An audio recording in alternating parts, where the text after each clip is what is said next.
How's it going, y'all? This is Casey Rice checking in. I'm here with Kyle Glickman today. He's a competitor at the NPC level, super heavyweight division. Recently coming off of competing at the NPC here in Buffalo. Just tell us a little bit about yourself and what kind of drew you into bodybuilding. Yeah, definitely. I'm 23 years old. Just competed in the super heavyweight division. We're in the NPC. Just came off the Mr. Buffalo. Had a third place finish. And then prior to that, had competed over in the 2010 Can-Am, which was the NGA back then, National Organization, and then won the heavyweights there. Yep, I remember that. I was there. It was a good experience. Got me, and then prior to that, always going to the Mr. Rochester with my dad, and seeing those guys, being like, that's what I want to be. That's what I want to do. Quick question for you. As far as competing goes, how many shows do you think it took you to kind of get comfortable and get you into the swing of things? Because I think a lot of competitors, they need to get 1 or 2 shows under their belts. They can't just go in there and win that first show because they're going to be. I mean, unless they're surrounded with a bunch of very helpful people. Like, how many shows do you think is required to kind of get a good feel for things? After that first show, I knew that this was definitely what I wanted to do. And knowing I needed to put in the time to build the muscle to do well, but definitely. And then it was I had competed in the physique division, and then had competed over in the NPC right now for the first time. Yeah. And I still think I'm still getting it. Right. Like it's only been my third or fourth show that I've done. You hit the tan dead on for your past show. I wonder who helped you there. A lot of dream tan. Yep, and Brian Mans. He definitely helped with that as well. So, and what driving forces got you into bodybuilding? Yeah, definitely when I was younger. My dad taking me to the Mr. Rochester, me seeing those guys, meeting those guys. That's what I want to do. And then I went to college, and I still really didn't like to lift that much though. Like I didn't want to put I didn't really like spending time in there. I was skinny. I was small. Didn't want to be in there. And then, I just stuck it out, started seeing results. And then I met some kids at college, got me into it. And then it was game over, man. Forget about it, man. It's over. One of the main, people was Kevin, right? Kevin Chosik. Yeah, Kevin. He was definitely a big inspiration to me as well. One of the first, bodybuilders that I started following in the area. So yeah, I talked to Kevin.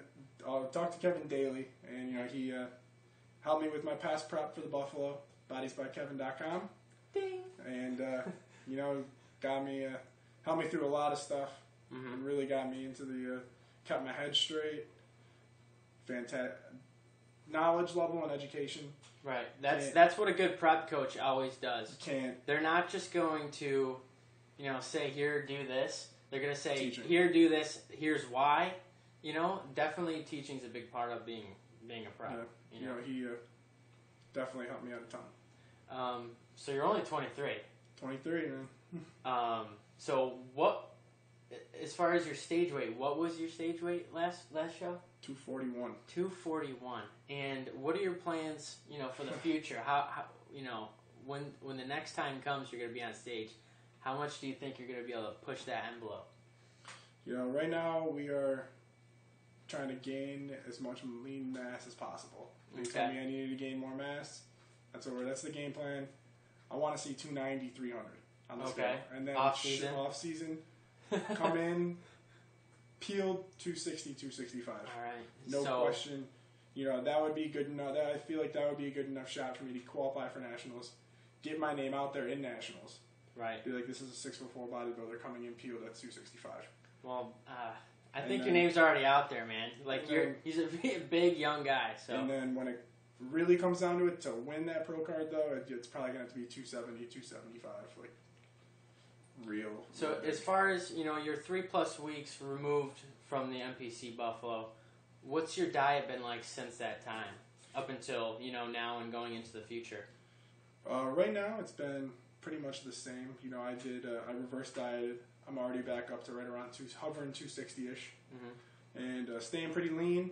I'm trying to doing a lot of the same foods that I was eating while dieting, and then just up the carbs, up the fats, and then drop the protein down a little bit. Was at around 500 grams a day for the last couple weeks of the prep. So definitely really increasing, your metabolic capacity, your strength, your carbs are going up. Yeah, have you been noticing a big jump in strength, or has it been kind of gradual? It's definitely been it's been gradual, I would say.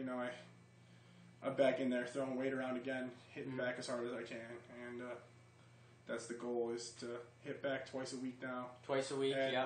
I remember you saying you're doing away with the shoulders from now on. No shoulders, man. Yeah. Shoulder day's getting put on hold. Definitely know your strong points. Shoulder day's getting put on hold. I do the same thing. You don't need to do shoulders if they're overdeveloped. On quad day, I'm actually going to start. I always separate quads and hamstrings and have a separate day. Okay. But now I'm going to be adding actually a little more hamstring into that quad day and lowering down the volume on the quads. Now, as far as the foods go, when you're going into a contest, a lot of people seem to be on one fence or the other. They seem to either, eat quite clean, not too strict as far as, using the scale. Others, they'll tend to, focus in on their macros. If it hits your macros, flexible dieting style. Yep. Are you a mix of the two, or are you clean or dirty? It's a mixture. Totally, definitely old school, new school methodologies. You know what I mean? Okay. It obviously worked back then, and new style is obviously working now. So it's trying to mesh them.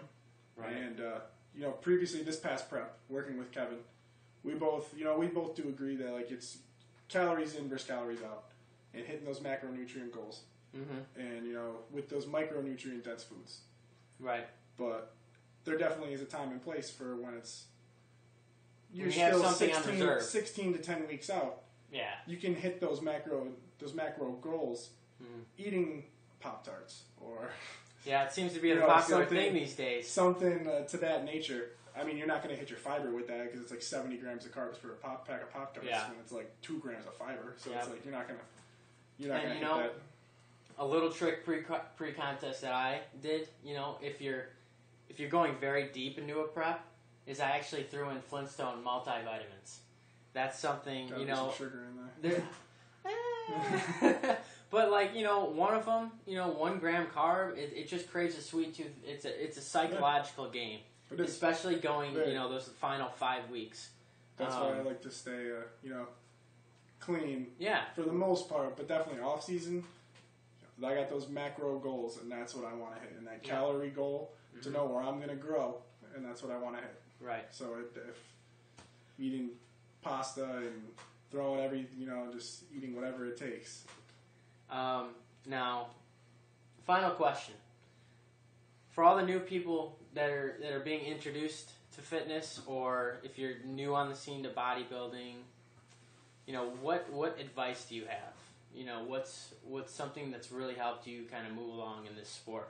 Yeah. When I first started out, I first started lifting weights. I didn't want to be in there. I hate, there was all these older, bigger guys that were in there. And, it wasn't too long ago. Be a little intimidating.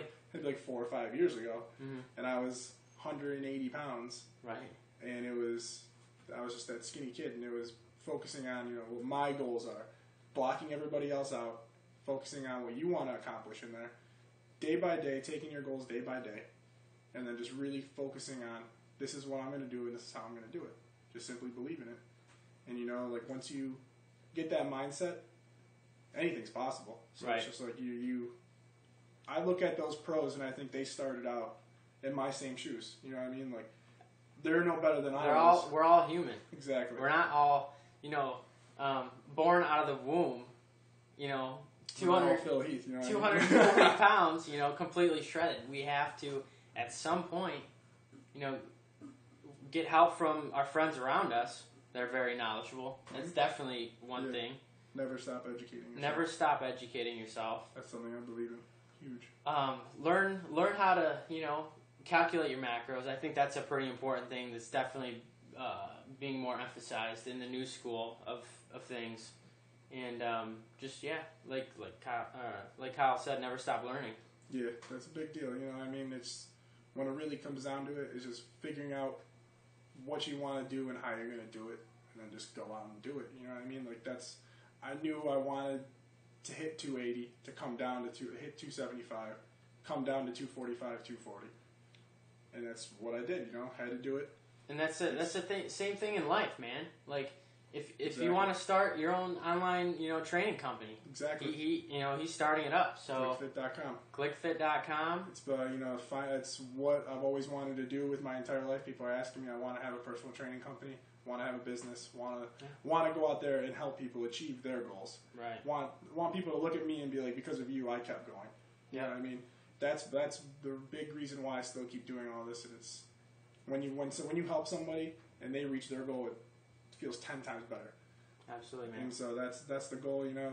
Contest prep, helping out a bunch of guys for shows. Mm-hmm. Got a bunch of weight loss clients and guys that are looking to build lean mass and any nutrition advice. And I'm constantly still learning, and I'm wanting to pass that on to other people as well. So. All right, man. Well, it was good interviewing you. Yeah, man. Kyle Glickman and Casey Rice. You want to hit a shot real quick? No, man. Come on, optimal lighting. Come on.